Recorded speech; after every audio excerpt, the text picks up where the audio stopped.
ನಮ್ಮ Nagareddy Y M ರೆಡ್ಡಿಯವರು ದೈವನಾಥ್ರಿಂದ ಬೆಳಗ್ಗೆ news ಗೊತ್ತಾಗಿ ಭಾಳ ಆಘಾತ ಆಯ್ತು ನನಗೆ. 3 ದಿವಸ ನನಗೆ ಮಾತಾಡಿದರು. ಒಂದು ವಾರದಲ್ಲಿ 2 ಸರಿ ನನಗೆ ಯಾವಾಗಲೂ ಮಾತಾಡ್ತಾಯಿದ್ರು ಫೋನಲ್ಲಿ. ನೆಕ್ಸ್ಟ್ ಡ್ರಾಮಾ ಯಾವಾಗ ಅದೆಲ್ಲ ಮಾತಾಡ್ತಾಯಿದ್ರು.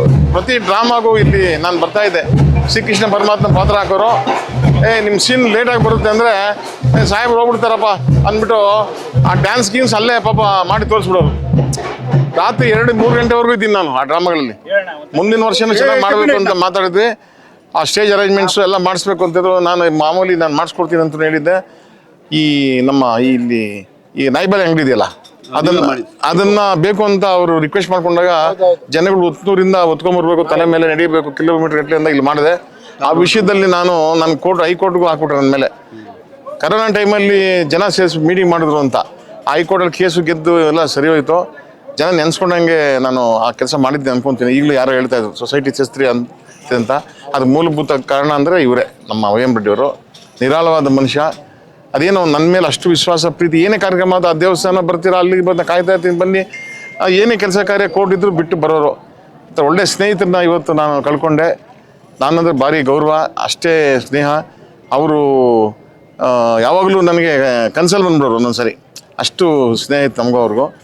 ಈಗ ನನ್ನ ಸ್ವಂತ ಒಡ ಹುಟ್ಟಿದ ಬ್ರದರನ್ನು ಕಳ್ಕೊಂಡು ಆಯ್ತು ನನಗೆ ಇವತ್ತು ಬೇಜಾರು.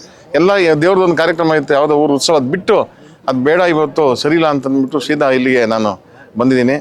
ಏನು ಅವರು ಒಂದು ನನ್ನ ಅದೃಷ್ಟ ನೋಡಿ ಇವತ್ತು ಹೆಡ್ ಕ್ವಾರ್ಟರಲ್ಲಿ ಒಂದೊಂದು ಸತಿ ಇರೋಲ್ಲ ನಾನು. ಇವತ್ತಿನ ದಿವಸ ಇಲ್ಲಿ ಇದ್ದೀನಿ. ನನ್ನ ಸುದೈವ ದೇವ್ರದ ಒಂದು ಭಾಗ್ಯ ನನಗೆ ಅವ್ರ ಮುಖ ಇವತ್ತು ನೋಡ್ಕೊಂಡು ಬಂದೆ.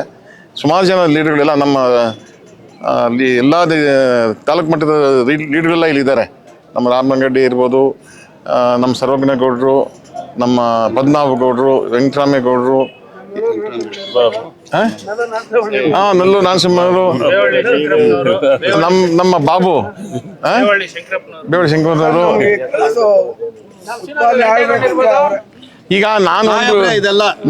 ನಾವೊಂದು ಬೇಡಿಕೆ ನಿಮ್ಗೆ, ಇವ್ರು ಅವ್ರೇನ್ ಡ್ರಾಮಾ ಮಾಡ್ತಾ ಇದ್ರು ವರ್ಷ ಯಾವುದೇ ಕಾರಣಕ್ಕೂ ನಿಲ್ಲಿಸ್ಬೇಡಿ, ಅದು ಮುಂದುವರ್ಸ್ಕೊಂಡು ಹೋಗಿ.